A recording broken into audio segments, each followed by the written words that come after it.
तो मैंने रखा है एजुकेशन सिस्टम नीड्स अ रिजिग, शिक्षा व्यवस्था में बदलाव की जरूरत है। ये एडिटोरियल रखा गया। इसके साथ अब जरा देखिएगा, बिजनेस लाइन का ये एडिटोरियल बहुत बढ़िया लिखा हुआ, मजा आने वाला आपको। इसके साथ साथ दो एडिटोरियल हैं जो असर के सर्वे पर हैं, ये इंडियन एक्सप्रेस के हैं। तो ये हो गया असर का सर्वे आया है महामारी के बाद, यानी पैंडेमिक के बाद ये पहला फुल सर्वे है।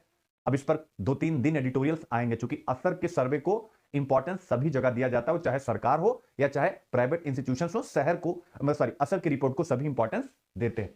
तो पहला असर सर्वे आया है और इसमें क्या क्या बातें कही गई हम वो पढ़ेंगे। इसके अलावा फिर से उसी असर पर एक दूसरा भी एडिटोरियल है कि भाई इसमें क्या ब्राइट स्पॉट है, क्या क्या कंसर्न के एरिया है। तो असर ने क्या अच्छी बातें बताई हैं, असर ने क्या चिंता वाली बातें बताई हैं। तो हम असर की रिपोर्ट पढ़ने जा रहे हैं और उसके साथ साथ हम इसको इंटरलिंक करने जा रहे हैं। तो थोड़ा सा लंबा होगा एडिटोरियल, क्योंकि दोनों को इंटरलिंक करने में अच्छा खासा भेजा फ्राई हो चुका है कि असर को इसके साथ कैसे इंटरलिंक किया जाए। तो बहुत बढ़िया इंटरलिंक हुआ, आपका दिल खुश होने वाला। थोड़ा पेशेंस से चलेंगे, लंबा लेक्चर होगा, यानी पहला लेक्चर अच्छा खासा टाइम लेने वाला।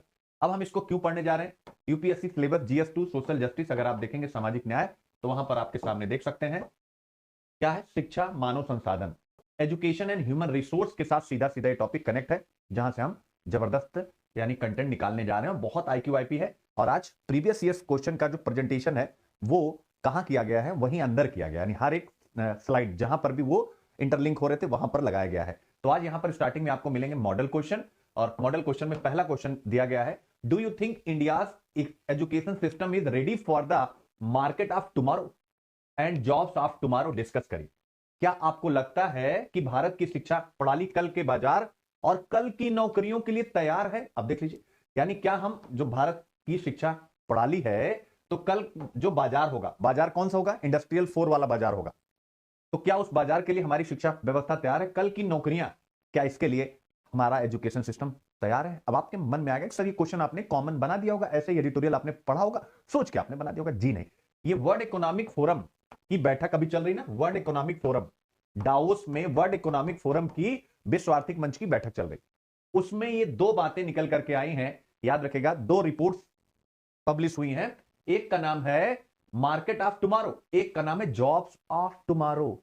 तो मैंने market of tomorrow, jobs of tomorrow दोनों को यहां आपके लिए क्वेश्चन के रूप में रख दिया, उसको एजुकेशन के साथ जोड़ दिया। तो ये बहुत ही क्लासी टॉपिक है, इसको बहुत मजे से आपको, अभी यहां इसका कोई आंसर नहीं बताऊंगा, अंदर जब लेक्चर करूंगा तब आप इसको बहुत अच्छे से समझते हुए चले जाएंगे। तो ये बहुत गहरा विषय है, आप देख सकते हैं। फिर इसके बाद अब आते हैं मॉडल ए से भी एक बना दिया गया है, और मॉडल ए से क्या है जरा एक निगाह आप डाल लीजिए, तब आएगा मजा। Investment in education is the most important driver for an inclusive future. अब देखिए ऐसे प्रश्न आ सकते हैं ना, एजुकेशन यूपीएससी का फेवरेट रहा, पता नहीं क्या हो गया कि 2-4 सालों से कोई क्वेश्चन पूछ ही नहीं रहा। समावेशी भविष्य ऐसे के लिए एजुकेशन आप प्रीवियस ईयर चेक करिए तो लगातार आए हुए हैं, पता नहीं क्या हो गया 4-5 साल से पूछ नहीं रहा, तो कभी भी पूछ सकता है। समावेशी भविष्य के लिए शिक्षा में निवेश सबसे महत्वपूर्ण चालक है, यानी अगर आप समावेशी भविष्य चाहते हैं तो आपको शिक्षा में निवेश करना पड़ेगा। और हम निवेश कहां कर रहे हैं, अभी हम पढ़ने वाले हैं, हमारा फोकस कहां है, एजुकेशन पर इन्वेस्टमेंट हो रहा है कि नहीं हो रहा। तो बड़ी गहरी चर्चा होने वाली, इसलिए मैंने कहा कि ये बहुत मल्टी डायमेंशनल टॉपिक में लेने जा रहा हूं। चलिए इन्हीं दो मॉडल क्वेश्चंस के साथ हम अपनी चर्चा शुरू करते हैं। तो राइटर क्या कह रहे हैं, सबसे पहले यहां से देख सकते हैं। राइटर ये कह रहे हैं, इस यहां पर जो आपको मिलेगा वो ये है कि अगर हम वर्तमान भारत सरकार की नीति को देखें तो जो हमारा इन्वेस्टमेंट है, जो भारत सरकार का निवेश है, जो इन्वेस्टमेंट है, वो सड़क पर हो रहा, ऊर्जा पर हो रहा, यानी फिजिकल इंफ्रास्ट्रक्चर पर, यानी भौतिक संरचना पर, भौतिक आधारभूत संरचना पर हम लोग इन्वेस्टमेंट करें। इस पॉइंट को आप ध्यान रखिएगा, किस पर, भौतिक आधारभूत संरचना पर हम इन्वेस्टमेंट करें। यानी आज हमारी जो बुनियादी नीति है वो बुनियादी ढांचे पर है, और वो कौन सा, भौतिक बुनियादी ढांचा, फिजिकल इंफ्रास्ट्रक्चर, ये इन्होंने कहा। अब आप पकड़े रहिएगा इसको, यहां हम कुछ नहीं करेंगे, अब हम आगे बढ़ेंगे। अब यहां पर कहा गया कि चलो भाई आप यहां पर निवेश कर रहे हैं, लेकिन आपको और कहां फोकस करने की जरूरत है, अन्य महत्वपूर्ण क्षेत्र जिन पर ध्यान देने की आवश्यकता। आज ध्यान रखिएगा, अपनी तरफ से एनालिसिस मैं कुछ ना करूंगा, क्योंकि एडिटोरियल में पहले ही मैं काफी ज्यादा इसमें इंटरलिंकिंग हो चुकी है। आज लाइन बाय लाइन मैं आपको पढ़ के बताऊंगा, क्योंकि ये बिल्कुल इसको अलग ढंग से बनाया गया है। अन्य महत्वपूर्ण क्षेत्र जिन पर ध्यान देने की आवश्यकता है वो है हेल्थ केयर, यानी स्वास्थ्य क्षेत्र, और उसके बाद दूसरा क्या, रिसर्च एंड डेवलपमेंट, R&D, यानी अनुसंधान और विकास। तो आप यहां से देख सकते हैं अन्य महत्वपूर्ण क्षेत्र, हमें इस पर फोकस करना, इस पर फोकस करना। चलो ये तो एक बात होगी, वो आप अपनी बात करें। अब असली चीज आ गया, एजुकेशन यहां पर आ गया। लेकिन अपने लोगों के लिए बेहतर भविष्य बनाने के लिए, निवेश के लिए सबसे महत्वपूर्ण प्राथमिकता वाला क्षेत्र है शिक्षा। तो इसका मतलब है कि सरकार की नीति में शिक्षा पर निवेश करना विशेष रूप से अब वर्तमान में महत्वपूर्ण हो गया, यानी शिक्षा पर निवेश हमें करना चाहिए। तो अब हम लोग आगे अपने एजुकेशन वाले टॉपिक पर ध्यान रखें। अब शिक्षा पर निवेश क्यों, एक IQIP यही हो जाए। शिक्षा पर निवेश क्यों, एक IQIP यही हो जाए। 2017 का ऐसे आप लोगों को याद आ गया होगा, किसी भी राष्ट्र के भविष्य का निर्माण, किसी भी राष्ट्र के, आगे लिखा भी हुआ, किसी भी राष्ट्र के भविष्य का निर्माण डॉट डॉट डॉट उसकी कक्षाओं में होता है। तो आप देख सकते हैं, तो एजुकेशन पर इन्वेस्टमेंट क्यों करना चाहिए, तो यहां पर हम पहले ही सीख लेते हैं कि भाई इसलिए करना चाहिए क्योंकि किसी भी राष्ट्र के भविष्य का निर्माण उसकी कक्षा में होता है। तो अगर कक्षाएं अच्छी होंगी, कक्षाएं अच्छी होने का मतलब कक्षाओं में इंफ्रास्ट्रक्चर होना चाहिए, स्किल्ड फैकल्टीज होनी चाहिए, और उसके साथ साथ हमारा टाइम के अकॉर्डिंग, समय के अनुकूल हमारा सिलेबस होना चाहिए, हमारा पाठ्यक्रम होना चाहिए। ये तीन बातें आप देख सकते हैं, यहां पर एक इंटरलिंकिंग हो गई। अब हम आते हैं, देखिए अब यहां से एक इंटरलिंक है, एडिटोरियल में उछाल है, आप इसको जरा समझिएगा। एजुकेशन पर बात करने के बाद अब कुछ बातें वर्ल्ड इकोनॉमिक फोरम समिट जो दावोस में चल रही है उसकी है, याद रखिएगा। यह जनवरी 15 से 20 2023 ये मतलब अभी चल रही है, और ये 15 से स्टार्ट हुई है, ठीक है। तो 15 से 20 तक ये चलेगी, ध्यान रखिएगा। दावोस में विश्व आर्थिक मंच शिखर सम्मेलन हो रहा है। इस शिखर सम्मेलन में 2 रिपोर्ट क्या की गई हैं, प्रस्तुत की गई हैं, अलग अलग हैं, अलग अलग लेकिन आपस में जुड़े विषयों पर 2 रिपोर्ट प्रदर्शित की गई हैं यहां पर। अब ये 2 रिपोर्ट वर्ल्ड इकोनॉमिक फोरम किसको आपको याद करना, क्योंकि ये जो आप पढ़ने जा रहे हैं, मैं पहले बता दूं, ये फ्यूचर का जो विश्व होगा, फ्यूचर का जो इंडिया होगा, उसकी रूपरेखा आप देखने जा रहे हैं। तो कभी भी फ्यूचर पर कोई प्रश्न अगर आप करते हैं, जैसे 2050 का आपका भारत कैसा होगा, 2100 में भारत कैसा होगा, इस प्रकार का, या 2051 के मेरे भारत की परिकल्पना, कुछ भी इस टाइप का जो प्रश्न आएगा, तो वहां पर ये कंटेंट आपको उतारना पड़ेगा जो अब मैं यहां समझाने जा रहा हूं। अलग अलग बट एकदम से अलर्ट रहिएगा कि हम एजुकेशन पर ही हैं, यानी हम पूरा एडिटोरियल एजुकेशन की इंपॉर्टेंस पर ही पढ़ने जा रहे हैं कि इन्वेस्टमेंट सब जगह कर रहे हैं, अच्छी बात है, बट एजुकेशन में आपको ज्यादा इन्वेस्टमेंट करने की जरूरत है। अब हम यही पढ़ने जा रहे हैं, क्यों? तो एक तो मैंने IQIP के द्वारा आपको बता दिया कि किसी भी राष्ट्र के भाग्य के स्वरूप का निर्माण की कक्षाओं में होता है, इसलिए आप इन्वेस्टमेंट करिए।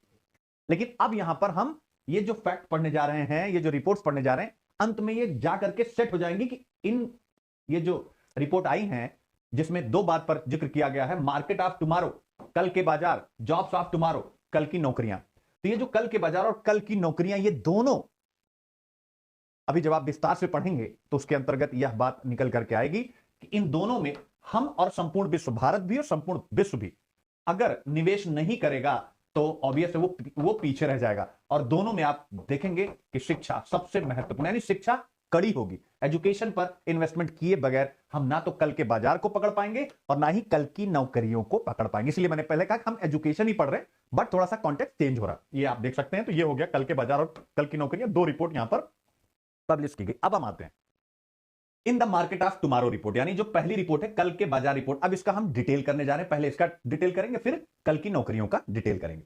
In the market of tomorrow report, कल की नौकरियां जो रिपोर्ट है वो क्या कह रही है। और सबसे पहले ये आपको पता होना चाहिए कि ये जो रिपोर्ट निकाली गई है किस आधार पर निकाली गई। तो ये जो मार्केट ऑफ टुमारो रिपोर्ट निकाली गई है, वर्ल्ड इकोनॉमिक फोरम ने विश्व की 120 इकोनॉमीज के 12,000 जो व्यापारिक नेता हैं, जो बिजनेस लीडर, जैसे मुकेश अंबानी, इस टाइप के लोग, तो इनका सर्वे किया है। इनके सर्वे के आधार पर, यानी विश्व की 120 अर्थव्यवस्थाओं में फैले हुए 12,000 बिजनेसमैन से वार्ता की गई है, बातचीत की गई है, फिर एक निष्कर्ष निकाला गया है। इसलिए ये बहुत ज्यादा वैलिड है और वर्ल्ड इकोनॉमिक फोरम की है, तो आपको तो एकदम मस्त होकर के इसको देखना चाहिए था।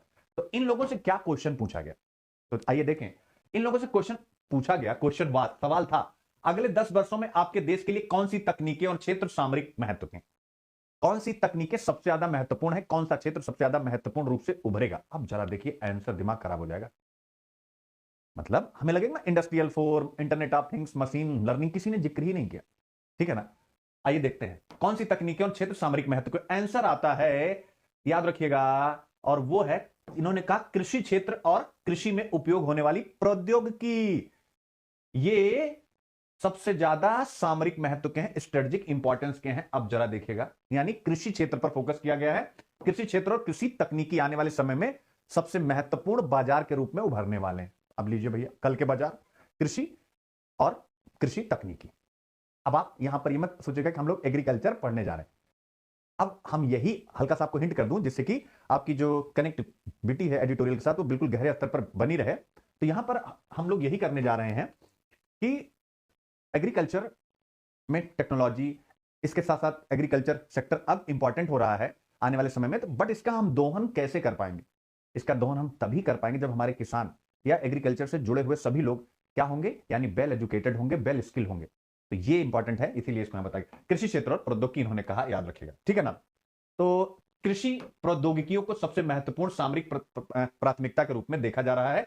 इसके साथ साथ कहा गया कि शिक्षा में भी एक महत्वपूर्ण, यानी शिक्षा को भी एक महत्वपूर्ण सामरिक क्षेत्र कहा गया है। इसके अलावा वर्कफोर्स डेवलपमेंट टेक्नोलॉजी, तीसरा शब्द बहुत महत्वपूर्ण, education and workforce development technology, यानी एग्रीकल्चर टेक्नोलॉजी एक महत्वपूर्ण क्षेत्र होगा।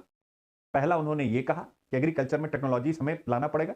दूसरा उन्होंने कहा कि जो education and workforce development technology, यानी ऐसी तकनीकें जो शिक्षा को बेहतर ढंग से लोगों तक पहुंचाएं, ऐसी तकनीकें जो वर्कफोर्स को डेवलप करें, यानी उनको स्किल करें। तो ये दूसरी तकनीक होगी जो आने वाले समय में यानी मार्केट ऑफ टुमारो को लीड करेगी। तो एग्रीकल्चर टेक्नोलॉजी, उसके साथ साथ education and workforce development technology, ये क्या करेगी, लीड करेगी आने वाले समय के बाजार को।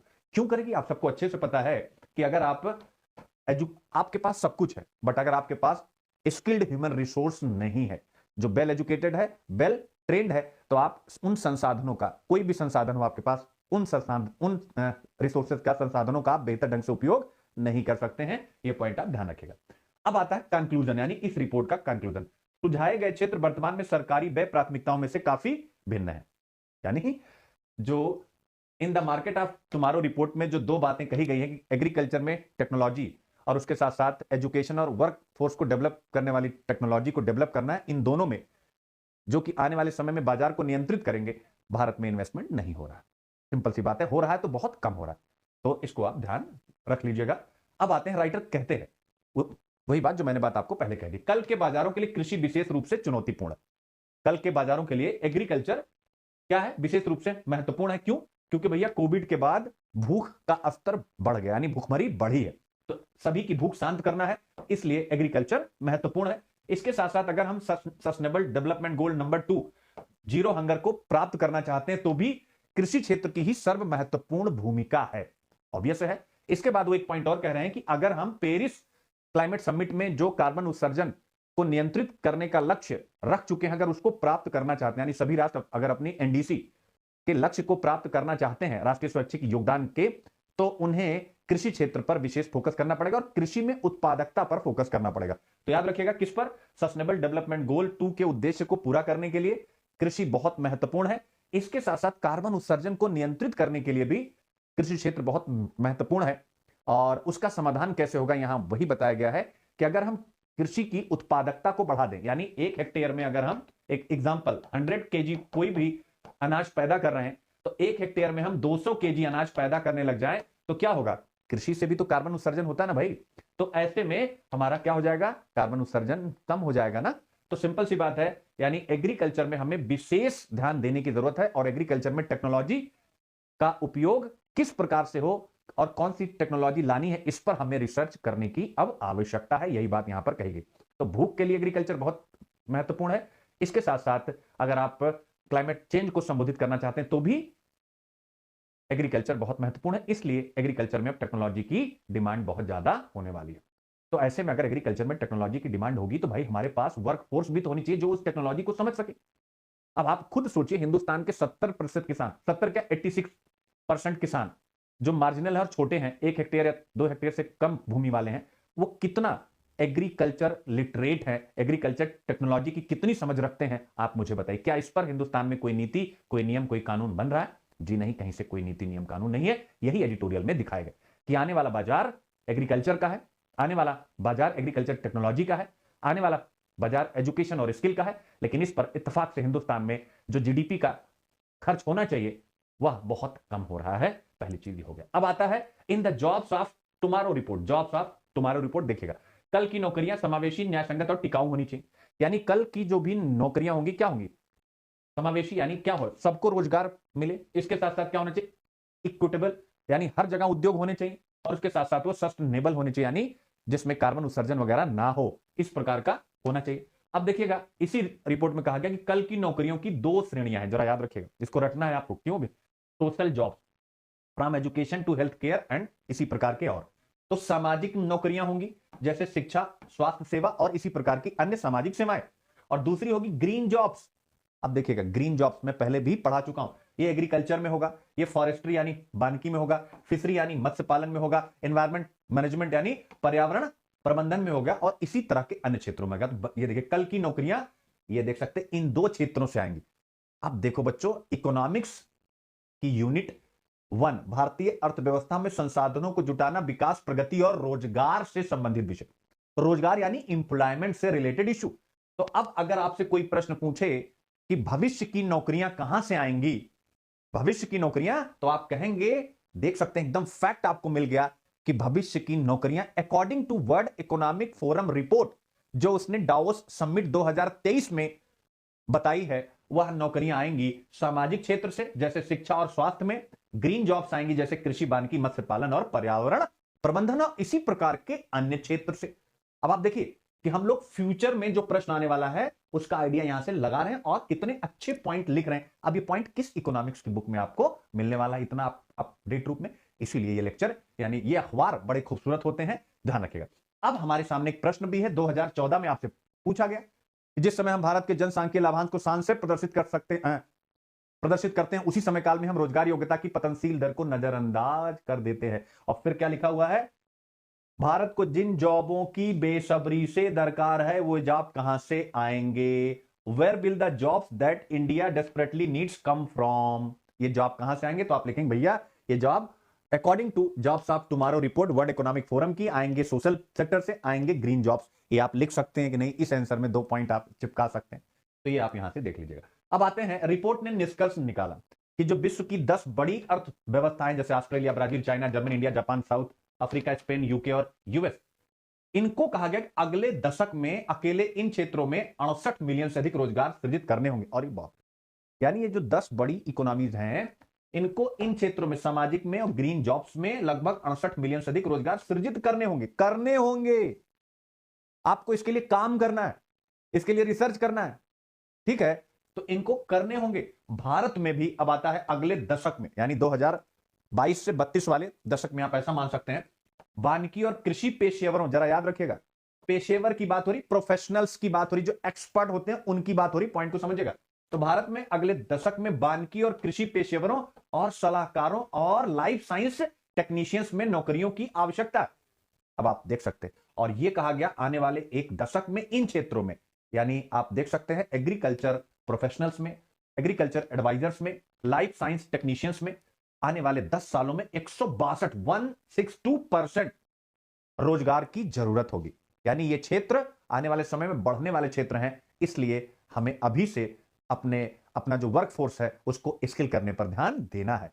तो ये आप देख सकते हैं, यहां पर बताया गया जॉब्स ऑफ टुमारो कहां कहां से आने वाली हैं, ये आपको दिमाग में रखना है, ठीक है। अब इसके बाद देखिए, एग्रीकल्चर में, फॉरेस्ट्री में, फिशरीज में, श्रमिकों और मजदूरों में अगले दशक में रोजगार के मौजूदा स्तर में 52% की वृद्धि करनी होगी। यानी आने वाले समय में एग्रीकल्चर, वानिकी और मत्स्य क्षेत्र में जितने लोग अभी काम कर रहे हैं उसमें 52% और हमें जोड़ना है।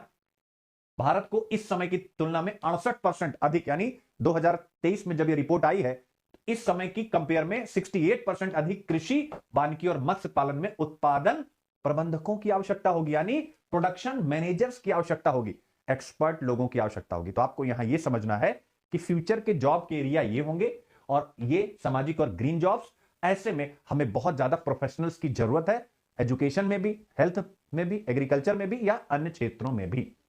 तो हमें एक्सपर्ट चाहिए। आई होप अब आप समझ रहे होंगे दोनों पॉइंट को। हमें क्या चाहिए, एक्सपर्ट चाहिए। लेकिन चैलेंज क्या है हमारे सामने, यानी वो रिपोर्ट ऐसी बातें कह रही है, ठीक है, दावोस में विश्व आर्थिक मंच शिखर सम्मेलन में जो दो ये रिपोर्ट आ रही है, मार्केट ऑफ टुमारो और जॉब्स ऑफ टुमारो, ये हमारे सामने क्या क्या संभावनाएं दिखा रही, लेकिन हमारे सामने चुनौती क्या है, आप यहां से देख सकते हैं। भारत की 2/3 आबादी आज भी अपनी आजीविका के लिए कृषि पर निर्भर है, और कृषि में संभावनाएं तो हैं, लेकिन जो यह आबादी है, देख सकते हैं यहां यही लिखा हुआ, ये ना तो कौशल युक्त है और ना ही यह तकनीकी रूप से एक्सपर्ट है।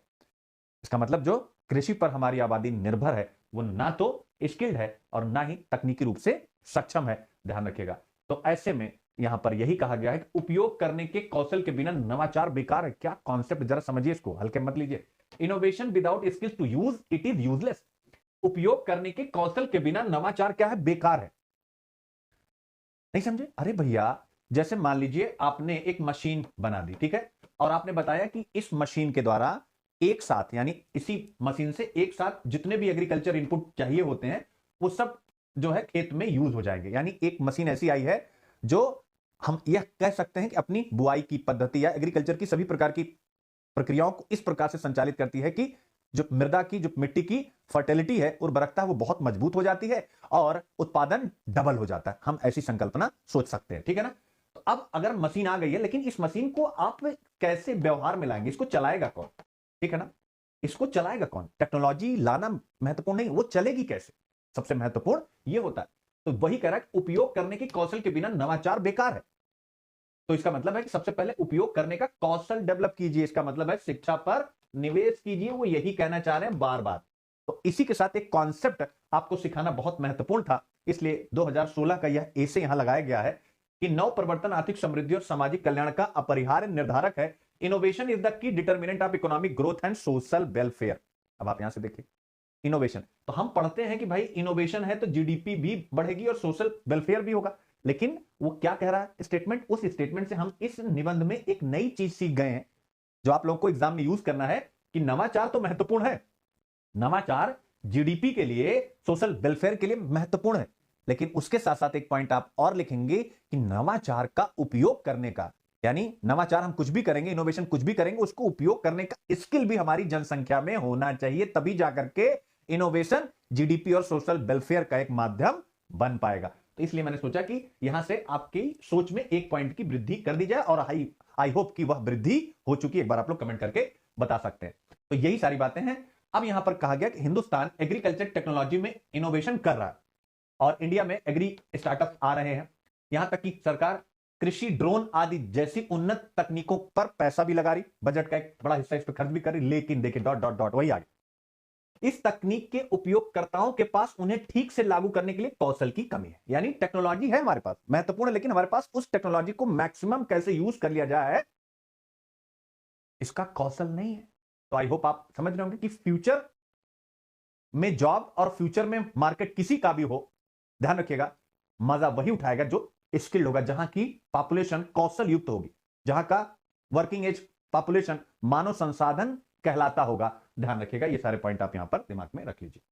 अब आता है वही रीजन, बता दिया गया ऐसा क्यों है।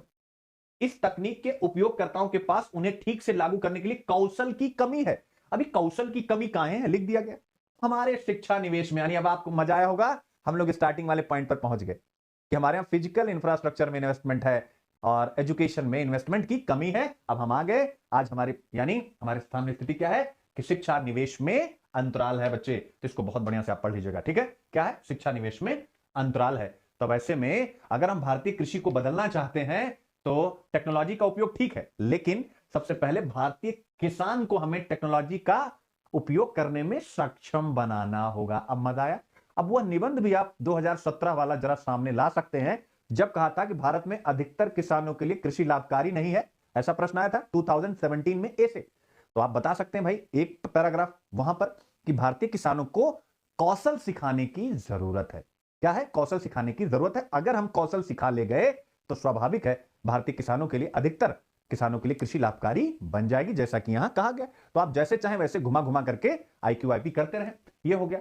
अब आता है कैसे किया जाएगा। सब देखिए कितना बढ़िया कंटेंट, आपको केवल एंजॉय करना, कैसे किया जाएगा। बच्चे कहते हैं सर नोट्स कैसे बनाए, क्या बनाने की जरूरत, रखे रहो इसी को, आवश्यकता पड़े बस रिवीजन कर लिया। हाउ, कैसे, तो यही कौशल और शिक्षा के उच्च क्रम को प्राप्त करके। क्या, कौशल और शिक्षा के उच्च, ठीक है, यानी अच्छी शिक्षा, अच्छा कौशल दो, तभी ऐसा हो पाएगा कि हमारे किसान टेक्नोलॉजी का उपयोग कर पाएंगे। ध्यान रखिएगा, ठीक है ना। तो यही सारी बात है। हमारा कम वित्त पोषित और कम सुसज्जित शिक्षा ढांचा उच्च स्तर का कौशल प्रदान करने में सक्षम नहीं है। अब आप लीजिए, यानी आ गया वही, ये वे सपने हैं जो भारत को सोने नहीं दे रहे हैं। आप यहां से इसको डाल सकते हैं, ठीक है। और ये केवल यही नहीं आएगा। अगर कोई आपसे पूछता है कि भाई असमानता क्यों है भारत में, अगर हम वैश्विक असमानता रिपोर्ट देखते हैं तो असमानता का स्तर बहुत ज्यादा, इनइक्वलिटी बहुत ज्यादा। अगर इनइक्वलिटी बहुत ज्यादा है, आप मुझे बताइए, क्या आपको ये वैलिड पॉइंट नहीं लगता जो हम यहां पढ़ रहे हैं कि भाई इनइक्वालिटी इसीलिए क्योंकि हमने बेहतर एजुकेशन, बेहतर स्किल लोगों तक पहुंचाया ही नहीं। आप कितनी भी टेक्नोलॉजी लेके आए, जब तक उस टेक्नोलॉजी का उपयोग करने वाला मैक्सिमम रूप से उस टेक्नोलॉजी को समझ नहीं लेता, तो क्या वो बेहतर आउटकम स्वयं ले पाएगा? और जब स्वयं नहीं ले पाएगा, आपका उत्तर होगा नहीं ले पाएगा। अगर वह नहीं ले पाएगा तो क्या लाभ उसको या समाज या देश को हो पाएगा? आप कहेंगे सर नहीं हो पाएगा। तो सबसे महत्वपूर्ण मुद्दा यानी एजुकेशन। किसी भी राष्ट्र के भाग्य के स्वरूप का निर्माण उसकी कक्षाओं में होता है। ये सारे पॉइंट वहीं चिपकाने हैं, ठीक है ना? कि कितनी भी टेक्नोलॉजी लाई, जब तक उसको यूज करने वाला सक्षम नहीं होगा, हम उसको बेहतर लाभ के रूप में परिवर्तित नहीं कर पाएंगे। ये हो गया, मजा आ गया। अब आता है, अब हम आ गए, ये रहा एडिटोरियल कौन सा, बिजनेस लाइन खत्म। अब हम आ गए असर की रिपोर्ट। अब देखिए इसको आप समझेगा, यानी बिजनेस लाइन के एडिटोरियल को, क्योंकि वो भी एजुकेशन की बात कर रहे थे, अब उसको असर के साथ इंटरलिंक किया गया कि भाई हमने सारी समस्या बता दी, अब हम वास्तविक रूप से चेक करते हैं कि असर क्या क्या बातें कहता। ठीक है, चाहे वो प्राइमरी एजुकेशन के बारे में करा, उससे मतलब नहीं, लेकिन उससे यार जब नींव ही कमजोर है तो हम ऊपर कितना अच्छा करेंगे। शिक्षा के क्षेत्र में हम कहां खड़े? अब आ गया भैया, हम शिक्षा के क्षेत्र में कहां? किसी भी राष्ट्र के भाग्य के स्वरूप का निर्माण उसकी कक्षा में होता है। फ्यूचर में कोई भी प्रश्न आए इसी टाइप का तो कोई न कोई आएगा। अब आपको ये सारी चर्चा बहुत अच्छे से समझनी, इसलिए मैंने कहा 3 एडिटोरियल का मिश्रण, इसलिए थोड़ा सा लंबा है, याद रखें। अब आते हैं, फर्स्ट असर सर्वे आफ्टर पेंडेमिक आई हुई है आपके सामने 4 साल के अंतराल के बाद। अब राष्ट्रीय वार्षिक शिक्षा स्थिति report, annual status of education report 2022 हमारे सामने आई है। याद रखिएगा 2018 में इसके पहले आई हुई थी। इस रिपोर्ट की इंपॉर्टेंस बहुत ज्यादा है, इस पर एक दो रोज में 1-2 एडिटोरियल और कराऊंगा।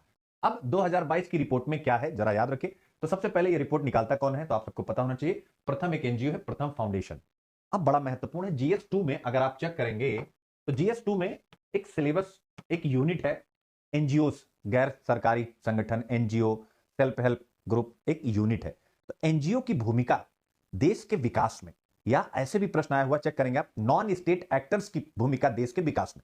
तो non state actors internal security में भी आते हैं, ठीक है, जो अपराधी होते हैं, आतंकवादी होते हैं, ठीक है। और वैसे ही नॉन स्टेट एक्टर कहा जाता है विकास के परिप्रेक्ष्य में इन्हीं एनजीओस को, इन्हीं सेल्फ हेल्प ग्रुप्स को, या और इसी प्रकार के जो संगठन होते हैं। तो सिलेबस का पार्ट है जीएस 2, उसमें एनजीओ है। तो एनजीओ के रोल पर अगर कोई प्रश्न पूछा जाए कि विकास की प्रक्रिया में एनजीओ की क्या भूमिका, तो आप प्रथम फाउंडेशन यानी प्रथम एनजीओ का नाम वहां जरूर लिखिएगा कि शिक्षा विकास का आधार है। उस आधार पर प्रथम एनजीओ की रिपोर्ट जो हमारे सामने विवरण रखती है, उसी पर राष्ट्रीय और राज्य स्तर पर नीतियां बनती हैं। इस रूप में हम देख सकते हैं कि भारत की शिक्षा व्यवस्था को विकसित करने में प्रथम एनजीओ की महत्वपूर्ण भूमिका है, जो ये बताता है कि एनजीओ की भूमिका देश के विकास में महत्वपूर्ण होती है या नॉन स्टेट एक्टर्स की भूमिका विकास में महत्वपूर्ण होती है। तो आप देखिए, अब हम लोग क्या पढ़ रहे थे, कहां पहुंच गए। यही है आईक्यूआईपी और यूपीएससी मेंस के टाइम पर आपको यही सीख के जाना है। आपको ये नहीं सोचना कितना याद है कितना नहीं याद है, सब वहीं पर आपका गेम हो जाएगा, ध्यान रखिए, ठीक है। तो प्रथम फाउंडेशन द्वारा जारी किया गया है और स्कूलों में सीखने की स्थिति कैसी है उसी के बारे में ये बात करता है, याद रखिएगा, ठीक है ना। अब हम आगे बढ़ते हैं। असर 2005 से ही अपना सर्वे निकाल रहा है, सबसे विश्वसनीय है, इस पर यानी बड़े स्तर पर विश्वास किया जाता है। अब आते हैं क्या क्या फैक्ट इसमें आए हैं, वो आप यहां से एक बार देख सकते हैं। यानी एनरोलमेंट में सुधार हुआ है, एनरोलमेंट अच्छा हुआ, यानी एनरोलमेंट अच्छा हुआ यानी अच्छी चीज है। डेटा आप पढ़ लीजिएगा, हमें बस केवल इतना बताना है कि नामांकन में सुधार हुआ, ठीक है। आपको भी डेटा में जाने की जरूरत नहीं, इतने परसेंट था, इतने परसेंट हो गया, इतना आपको एग्जाम में याद नहीं रहेगा, ना पीटी में पूछने वाला, तो हम क्यों अपना सर खपाएं डेटा में, यहां नहीं जाना, बस केवल डेटा का ये पार्ट यूज करना है कि नामांकन में एनरोलमेंट लेवल में सुधार हुआ है, याद रखिएगा। फिर इसके बाद जो सरकारी स्कूलों में एनरोलमेंट है उसमें वृद्धि हुई, यानी सरकारी स्कूलों में बच्चे 2018 में जितने थे 2022 में उससे ज्यादा हो गए। मुझे यहां पर यह लग रहा है, हालांकि रीजन यहां नहीं बताया गया, कि ये कोविड के कारण बहुत सी फैमिली आर्थिक रूप से तंगी में आ गई थी, तो शायद उन्हीं के बच्चे इस वजह से थोड़ा सा आंकड़ा बढ़ा, तो एनरोलमेंट बढ़ा, सिंपल सी बात है। अब एनरोलमेंट के बाद आता है उसी के बारे में, almost all rural children of age 6 to 14 enrolled in school. Almost यानी लगभग सभी जो बच्चे हैं कहां पे, गांव के 6 से 14 वर्ष उनकी उम्र है, वो स्कूल में एनरोल्ड हो चुके हैं। कुछ परसेंट छोड़ करके ये देखिए नॉट इन स्कूल, यानी जो ये कलर है ये थोड़ा सा है, बाकी सभी लोग आ चुके हैं। अब जरा देखिए महत्वपूर्ण, ठीक है, यहां पर जो महत्वपूर्ण ये है, ये जो एनरोलमेंट है सबसे ज्यादा कहां है, गवर्नमेंट सेक्टर में। ये देख सकते हैं आप, मैं केवल गवर्नमेंट की बात कर रहा हूं, ये देखिए गवर्नमेंट गवर्नमेंट गवर्नमेंट, यानी आज भी स्कूली शिक्षा व्यवस्था पूर्णतः सरकार के हाथ में है। किसमें है? सरकार के हाथ में। बेसिक एजुकेशन सरकारी शिक्षण संस्थाओं के हाथ में। आप लोग कहते हैं ना कि क्या भूमिका है एक डिस्ट्रिक्ट मजिस्ट्रेट की, यही भूमिका है कि राष्ट्र के भाग्य का स्वरूप निर्माण उसकी कक्षाओं में होता है। Destiny of a nation is saved in its classroom. तो अब आप देख सकते हैं अगर सरकारी संस्थान कैसे, आप खुद बताइए, यूपीएससी की तैयारी आप लोग करते हैं, क्या मन नहीं करता है कि हम इंग्लिश मीडियम में कन्वर्ट हो जाएं, या इंग्लिश मीडियम के बच्चे थोड़ा सा ज्यादा कंफर्ट है इसमें, यूपीएससी में रिजल्ट उन्हीं के हाथ में है, क्यों है, देख सकते हैं। तो कहने का मेरा मतलब है कि आपको इस डेटा को यूज करना है, ऐसे नहीं करना है। यूज क्या करना है कि आज प्राइमरी स्तर पर जो सरकारी शिक्षा संस्थान है, भारत की शिक्षा व्यवस्था में उनकी केंद्रीय भूमिका है। ऐसे में अगर वह शिक्षा संस्थान बेहतर ढंग से काम नहीं करेंगे तो क्या हम एक ऐसे राष्ट्र का निर्माण कर पाएंगे जो विकसित राष्ट्रों की तर्ज पर आर्थिक रूप से भी उन्नत करे और सामाजिक रूप से भी उन्नत करे, यानी शिक्षा, स्वास्थ्य, पोषण में भी अच्छा करे, जीडीपी पर कैपिटा इनकम में भी अच्छा करे। इस प्रकार की बातें आपको लिखनी है। तो किसी भी राष्ट्र के भाग्य का स्वरूप देख सकते हैं, आपको लिखना है कि यानी सरकारी शिक्षा संस्थान के हाथ में किसी भी राष्ट्र के भाग्य का स्वरूप है, तो ऐसे में उसको कैसे काम करना चाहिए आप देख सकते हैं, और कैसा काम हो रहा है ये भी आपको पता है। अभी आगे हम लोग बातचीत करते हैं, ठीक है। अब इसके बाद आता है proportion of kids taking paid tuition has increased since 2018। 2018 के बाद, अब यही है समस्या स्कूलों की, 2018 के बाद जो बच्चे ट्यूशन ले रहे हैं उनकी संख्या बढ़ी है। अब यहां पर बताया गया है कि बिहार में केवल, गुजरात में नहीं बढ़ी है, कर्नाटका में नहीं बढ़ी है, तमिलनाडु में नहीं बढ़ी है, केरला और त्रिपुरा में नहीं बढ़ी। यानी इसका मतलब इन यहां पर जो स्कूल हैं प्राइवेट और सरकारी, वहां पर शिक्षा व्यवस्था ठीक है। बाकी आप देख सकते हैं हर जगह बढ़ा। सबसे ज्यादा ट्यूशन बिहार में बढ़ा है, फिर नागालैंड में बढ़ा, फिर झारखंड में बढ़ा है, फिर मणिपुर में, फिर यूपी में, फिर आसाम में, फिर ऑल इंडिया में भी बढ़ा। तो आप यहां से देख सकते हैं यानी ट्यूशन बढ़ रहा है। इसका मतलब स्कूल किसी भी राष्ट्र के भाग्य के स्वरूप का निर्माण उसकी कक्षाओं में होता है। तो आप बताइए भैया, असर की रिपोर्ट कहती है कि हमारे यहां ट्यूशन पढ़ने वालों की संख्या बढ़ रही है पूरे देश के स्तर पर, कुछ एक राज्यों के एक्सेप्शन को छोड़ दिया जाए तो हम किस प्रकार से कह सकते हैं कि राष्ट्र के भविष्य का निर्माण हमारी कक्षाओं में हो रहा है। एक दूसरा, एक और ऐसे आया था, कक्षा की अप्रासंगिकता, इररिलेवेंसी ऑफ क्लासरूम। तो कक्षाएं अप्रासंगिक हो गई। अगर इस विषय पर कुछ लिखना हो तो क्या आप यहां से लिख नहीं सकते कि अगर 2018 के बाद ट्यूशन लेने वालों की संख्या बढ़ रही है तो ये क्या दिखाता है? ये दिखाता है कि हमारी कक्षाएं इररिलेवेंट हो चुकी है। तो आप लिखिएगा असर की रिपोर्ट 2022 इस बात को, इसी को लिख दीजिएगा, इस बात को प्रमाणित करती। किस बात को प्रमाणित करती है? कि कक्षाएं अप्रासंगिक हैं, इसीलिए स्कूल की कक्षाओं में बच्चे सीख नहीं पा रहे और उन्हें ट्यूशन सेंटरों में जाना पड़ रहा है। तो एक पैराग्राफ यहां पर भी, ठीक है ना। अब आता है आगे कुछ और बात है। निजी ट्यूशन हो गया, बताने की जरूरत नहीं है क्या क्या हो गया, ठीक है।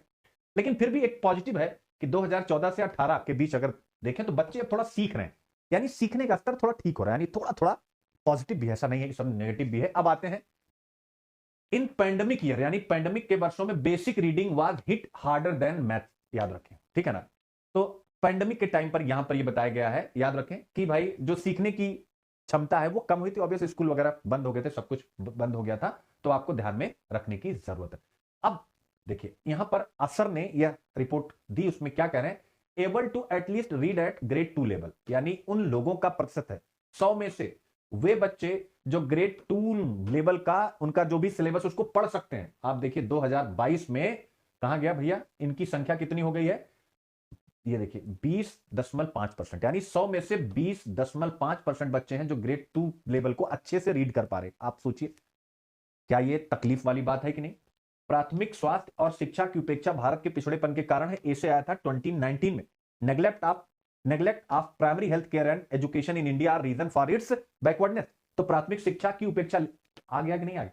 ये डेटा क्या बता रहा है कि आज हिंदुस्तान में 100 में से 20 बच्चे केवल ग्रेड 2 को अच्छे से पढ़ पा रहे हैं, केवल 100 में से 20। इसका मतलब प्राथमिक शिक्षा पिछड़ी है, और प्राथमिक शिक्षा पिछड़ी है तो भारत भी पिछड़ा। क्यों? क्योंकि कहीं पर भी गरीबी हर जगह की समृद्धि के लिए खतरा है। अगर ये पीढ़ी गरीब है, आप सोचिए, यानी शिक्षा में गरीब है, तो अब क्या होगी?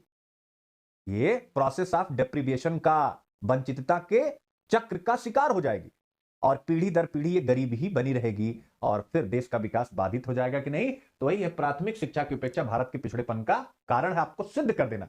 और डेटा आपके सामने एक आ गया। अब दूसरा आ रहा है, able to at least do subtraction, यानी 2 डिजिट वाले जोड़ घटाओ, यानी कौन कितने परसेंट बच्चे कर पा रहे? 25 0.9%, 75% बच्चे नहीं कर पा रहे हैं। क्या? घटाना, सब्सट्रैक्शन शब्द अब आपके सामने आकर।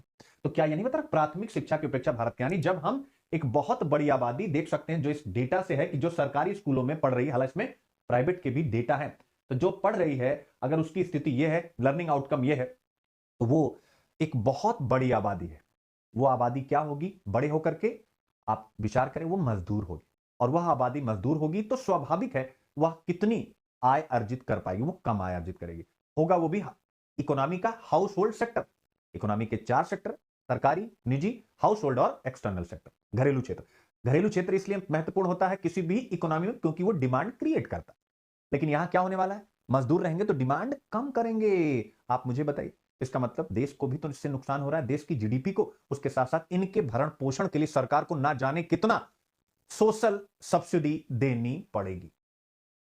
तो आप देख सकते हैं, तो किसी भी राष्ट्र के पिछड़ेपन का ये कारण, ये डेटा आपको बता रहा। फिर इसके बाद यहां पर एक पॉजिटिव आया हुआ है कि proportion of girls age 15 to 60 who are not in school has dropped since 2018, यानी अब जो है, जो लड़कियां हैं उनकी स्कूलों में उपस्थिति बढ़ी है। तो ये अच्छी बात है, असर की रिपोर्ट करी, लड़कियों की स्कूलों में उपस्थिति बढ़ी है। अब कुछ और पॉइंट हैं जिनको आप यहां पर पढ़ लें। अब ये पॉजिटिव साइन क्या है? एक निपुण भारत इनिशिएटिव स्टार्ट किया गया था भारत सरकार की तरफ से, जिसका फुल फॉर्म इंग्लिश में है national initiative for proficiency in reading with understanding and numeracy. क्या है? समझ और अंक ज्ञान के साथ पढ़ने में प्रवीणता के लिए राष्ट्रीय पहल, जिसे निपुण भारत मिशन कहा गया। उसके साथ साथ एक और भी स्टार्ट किया गया था, foundational literacy and numeracy, FLN mission. ये 2 मिशन स्टार्ट किए गए थे, याद रखिएगा, भारत और उसके साथ साथ मूलभूत साक्षरता और अंक ज्ञान मिशन। ये 2 मिशन स्टार्ट किए गए थे। इनका लक्ष्य था कि स्कूलों में जो लर्निंग आउटकम है उसको बेहतर करना, यानी रीडिंग आउटकम भी अच्छा होना चाहिए, उसके साथ साथ जो जोड़ घटाव वाला यानी मैथ वाला आउटकम होना चाहिए वो भी अच्छा होना चाहिए। इसी के लिए ये 2 इनिशिएट शुरू किए गए थे, इनके बारे में भी आगे मैं बताऊंगा। ये इनिशिएट शुरू किए गए थे जिनका रिजल्ट अच्छा रहा है, याद रखिएगा। यानी जब सर्वे किया गया तो लगभग 80% स्कूलों ने बताया कि जो निपुण भारत और FLN मिशन था उससे यानी हमारे यहां शिक्षकों को लाभ हुआ है, हमारे एजुकेशन सिस्टम को लाभ हुआ है, शिक्षकों को अच्छा प्रशिक्षण मिला। तो ये यानी एक पॉजिटिव चीज है जो हम लोगों को दिमाग में रखनी है। और ये क्यों रखनी है? अब व्हाट इज निपुण पढ़ें फिर बताते हैं, यानी ये क्यों इंपॉर्टेंट है। ये केवल इसलिए नहीं हमने पढ़ लिया असर में यूपीएससी। अब आइए निपुण भारत मिशन के बारे में क्या है।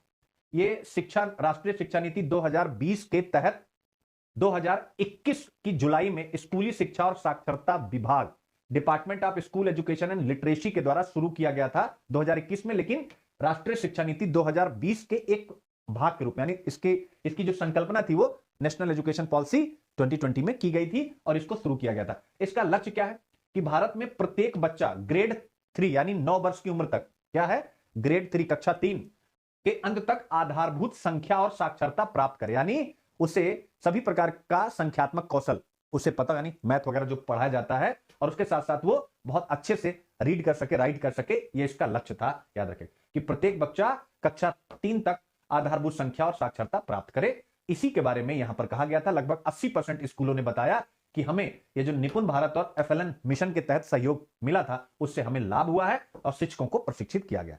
अब इसी पर मैंने यहां पर IQIP कर दिया। पालना झुलाने वाले हाथों में ही संसार की बागडोर होती है। Hands that rock the cradle rules the world 2021 में इसे आया था। 2021 में ये इसे आया था। तो आपको क्या करना है, निपुण जो मिशन है इसके बारे में बताते हुए कि किस उद्देश्य के साथ ये शुरू किया गया था, और बताइए कि यह दिखाता है, और इसका रिजल्ट बता दीजिए असर रिपोर्ट के अनुसार। फिर बताइए यह दिखाता है कि पालना झुलाने वाले हाथों में संसार की बागडोर होती है। इसका मतलब है कि पालना झुलाने वाले हाथ अगर नेशनल एजुकेशन पॉलिसी 2020 वाले होंगे, निपुण भारत या FLN मिशन जैसे होंगे, तो स्वाभाविक है वहां से अच्छे आउटकम निकल करके आएंगे। और यही निबंध 2004 में आया था। वहां पर बस केवल ये लिखा था द, यानी हैंड के पहले the hands that rock the cradle, बस इतना लिखा था। ठीक है ना, ये इतना लिखा था। और वहां पर हिंदी में लिखा था शिशु को खिलाने वाले हाथ, और यहां पर सेम यही निबंध the hand that rock the cradle, ये 2004 में इतना लिखा हुआ था, और उसका हिंदी था शिशु को खिलाने वाले हाथ। यहां क्या लिखा हुआ, थोड़ा सा रूल्स द वर्ल्ड लगा दिया गया है। तो आप देख सकते हैं, ये आप यहां पर लगा सकते हैं। और निपुण मिशन अपना यह लक्ष्य कब तक पूरा करेगा, 2026-27 तक। याद रखिएगा 3 से 9 वर्ष के आयु के बच्चों पर यह अपना फोकस करती है, याद रखिएगा। ठीक है ना। अब आता है FLN मिशन। ये क्या भाई, मूलभूत साक्षरता और अंक ज्ञान NEP 2020 के प्रमुख विषयों में से एक है। यानी जो हमारी नेशनल एजुकेशन पॉलिसी उसका लक्ष्य है कि हम सभी बच्चों तक फाउंडेशनल लिटरेसी और न्यूमरेसी का लक्ष्य लेकर के जाएं, यानी सभी बच्चों को पढ़ने और जो भी वो पढ़ रहे हैं उसको समझ सकें, उसके समझने के साथ वो प्रतिक्रिया दर्ज कर सकें।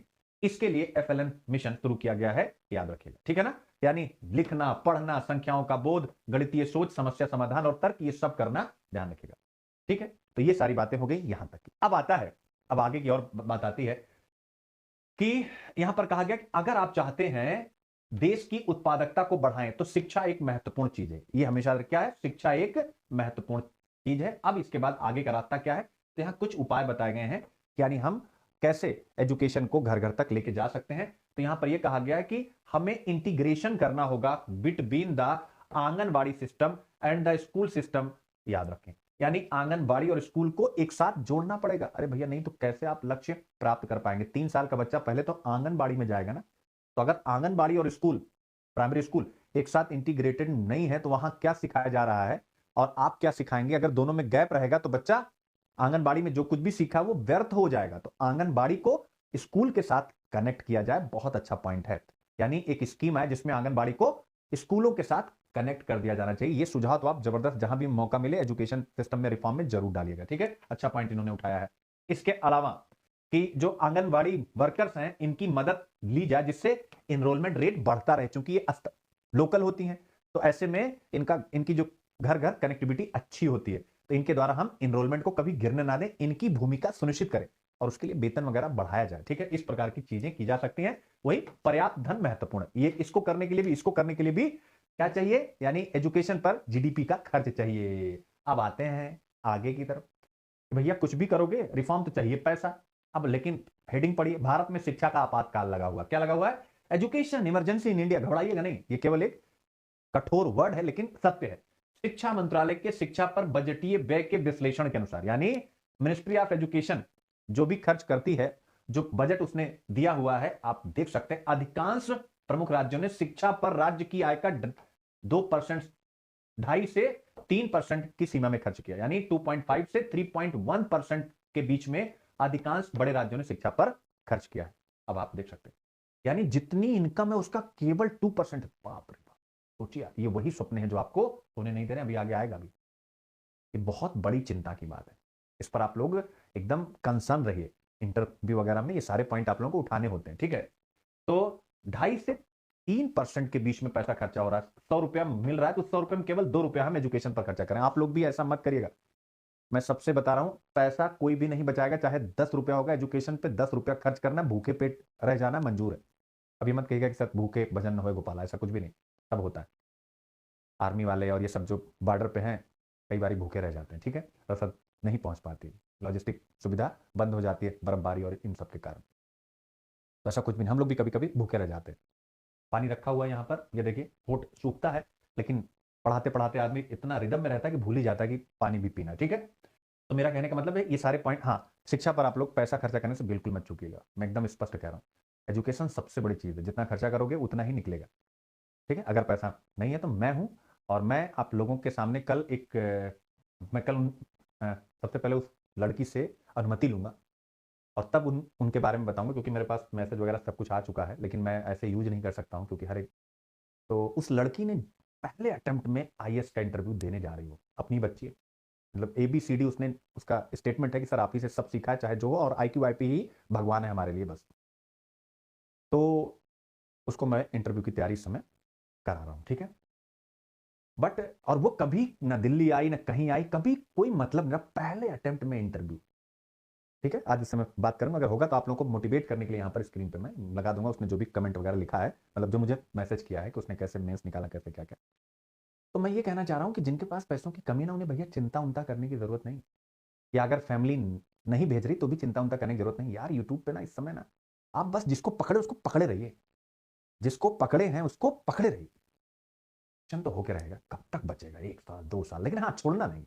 पता चला बीच में ही डामाडोल हो गए, नहीं अब इनकी स्ट्रेटजी नहीं, उनके पास चलना है, नो नो, आपको अच्छे से पता, यही यूपीएससी की स्ट्रेटजी आपको सिलेक्शन दिलाएगी, ये फाइनल है। बस एजुकेशन समझ रहे ना, जान है, 2.5 से 3 मंथ पर, ठीक है। अब इसके बाद आता है, आगे आइए 2022, वे सपने जो भारत को सोने ना दें, स्वीकारोक्ति का साथ सुधार करने की निष्ठा, सफलता के 2 मंत्र चिपकाइए ना भाई। 2022 में देख सकते हैं विश्व बैंक का एक अध्ययन आया है। 2022 में वर्ल्ड बैंक ने एक स्टडी पब्लिश की है जिसमें क्या कहा है, स्वीकारोक्ति का साहस सुधार करने की निष्ठा। उसने कहा है भारत अपने बजट का 14.1% शिक्षा पर खर्च करता है और वियतनाम 18.5 करता है, इंडोनेशिया 20.6 करता है। ये इसने कंपेयर एक दिया। अब आप कहें सर कहां हम पीछे हैं, अरे हम 14 ही तो कर रहे हैं, ये 18 कर रहा है, ये 20 कर रहा है। आपके मन में आ सकता है इतना कहां, बहुत अंतर नहीं है। कुछ बच्चे समझ गए होंगे मैं व्यंग कर रहा हूं।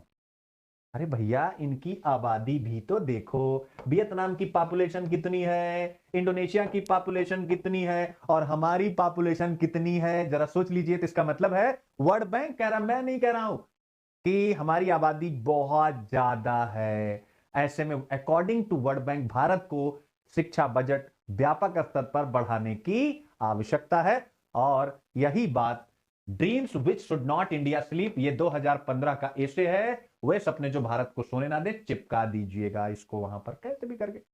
अरे हर एक निबंध में आएगा, किसी भी राष्ट्र के भाग्य उसमें भी आएगा। कक्षा अप्रासंगिक हो रही क्योंकि पैसा ही नहीं है हमारे पास, तो आप डाल सकते हैं, ठीक है ना। अब इसके बाद कुछ और R&D पर यानी अनुसंधान एवं विकास पर भारत अपने जीडीपी का 0.65% खर्चा करता। वाह वाह वाह, R&D पर।